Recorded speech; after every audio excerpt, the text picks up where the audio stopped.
Hello and welcome to episode 4 of the HGC series.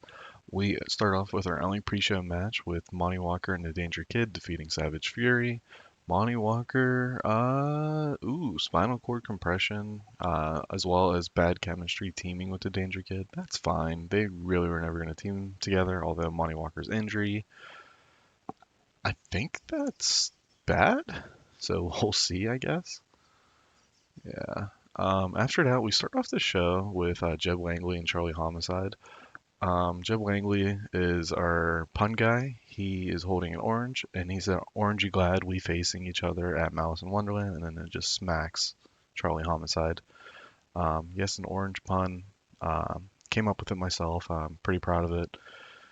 That's deadpan, so I'm sorry. It's so bad. Following that, we just have, oh my god, it's an awful. We have Romeo Hartop offering to give Rico Santana a makeover, just kind of starting a little thing there of Romeo just being is better than you. I look good, heel, and Rico Santana just classic old school baby face. Mr. Lucha defeats Ramon Pez in a solid matchup. Now, Mr. Lucha, I did use a character idea on him to get him to very warm. He's finally at very warm. He makes his main show debut, and he made Ramon look pretty good in the match. So, okay, that's a note there. Next matchup, we have the Vesey Brothers defeat Nation of Filth, just kind of giving Vesey Brothers a win. We have Cobra and Viper kind of warning Ricky Dale Johnson about his friendship, his, whatever with Sam Strong. Kind of continuing the thread from last week of Cobra and Viper were like ringside main event or they were seen watching in a crowd or something, whatever it is, and going up to Cowboy Ricky Dale. So what I'm trying to do here is get Cowboy Ricky Dale the rub from Sam Strong, and hopefully that can lead to more storyline dynamics down the line as a ways to keep Sam Strong relevant, even though I'm not using him by using Cowboy. We have Flapjack Flanagan announcing he's entering the Battle Royal. Jason Jackson, who's just another old school babyface, is like, "Weren't you pancaked by Sam Strong?" I'm 2 for 2 on the puns tonight, so uh, you know, gonna quit my job and be a stand-up comedian after all these puns. Then in just again matchup with wins and stuff, we have the cruiserweights pretty much losing to the Untouchables, with the Untouchables defeating them. Golden Fox again just being our absolute savior of that thread to get people over. So hopefully that helps them out. Following that, we have Frankie Future and Ripcord who can cut promos. Although Brent Hill isn't good at cutting promos, he's there. Ripcord and Frankie Future cut a promo on their Liberty and the Blazing Flames ahead of their main event later in the evening. We have Eric Tyler defeating Whistler, following interference from Damien Carville and Whistler in like the pro Canada, pro USA feud. Eric Tyler just being a snake, getting an easy win, hopefully getting him to recognizable status. And then right before our main event, we have Jack Bruce interrupting Dusty Street's promo. I would imagine Dusty Street's just continuing his hyping of the Battle Royal with Jack Bruce just being like, nobody cares about you. It's my time. I'm the future. I'm the biggest star in the company. Just egregious, like blasphemy kind of BS. And then our main event, pretty solid with Liberty and the Blazing Flames actually defeating Ripcord, Frankie Future, and Brent Hill. Liberty pinning Frankie Future. So now we know that Brent Hill is going to be our guy, teaming with Ripcord as the protege, and so Frankie Future, we're going to have to kind of figure out how we remove him from the equation or keep him as a lackey. And pretty solid main event. Of note, I would say not all right. Frankie Future was used too much because of the 15-minute match and then the 6-minute promo. So yeah, he's still unimportant without any momentum.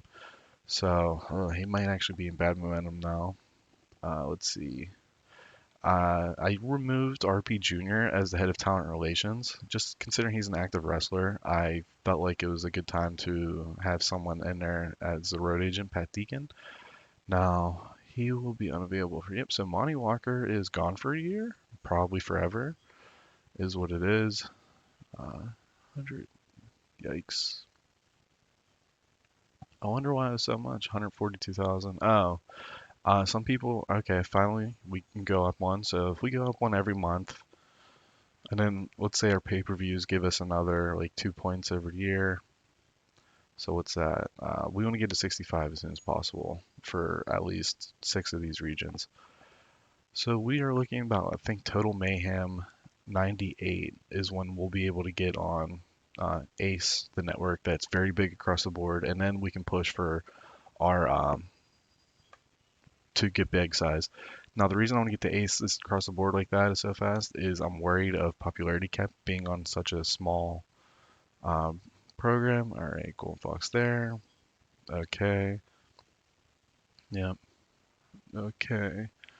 Nothing. And then this happened last week. Sam Strong was kind of manipulating Jeb Langley and Dusty against Dusty Streets. Let's see here. See, this is something that they again went to another tag match.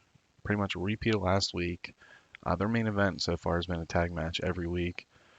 Let's see who Nemesis took a job to. Ethan Phillips. Isn't that the enforcer? No, it's not. That's someone else. And again, a 20-year-old. So Nemesis is really going out on his shield. And hopefully he doesn't take that much of a popularity cap. We do again lose another week versus SWF, so that's fine. It's going to be a couple weeks until we can actually go head to head. I'd have to play Ripcord versus Sam Strong in the main event in order to get them there. So right away, let's check this. All right, so Mr. Lucha, BLZ Bub, Brian Vesey, all very warm. Brent Hill's very warm. All right. So on the other end, so you can get Frankie Future has cold momentum. I tried using the character ID on Teddy Flame. It failed, so he's not cold. Of note there, and then recognizable. Let's see. Eric Tyler is not recognizable, so that will help with the Untouchable storyline. Yeah, and then that should be it from them. Flapjack Flanagan, of course, is well known, but he's at Warm. I gotta figure out how I'm gonna utilize him. Let's look at Jack Bruce's popularity from just being consistent angles over the past month. So he's been up pretty good across the board without having a match. He's going to be in a match next week versus Dusty Streets, and hopefully that works out pretty well. But that's going to be it for this episode. Thank you guys for watching, and I will talk to you next time.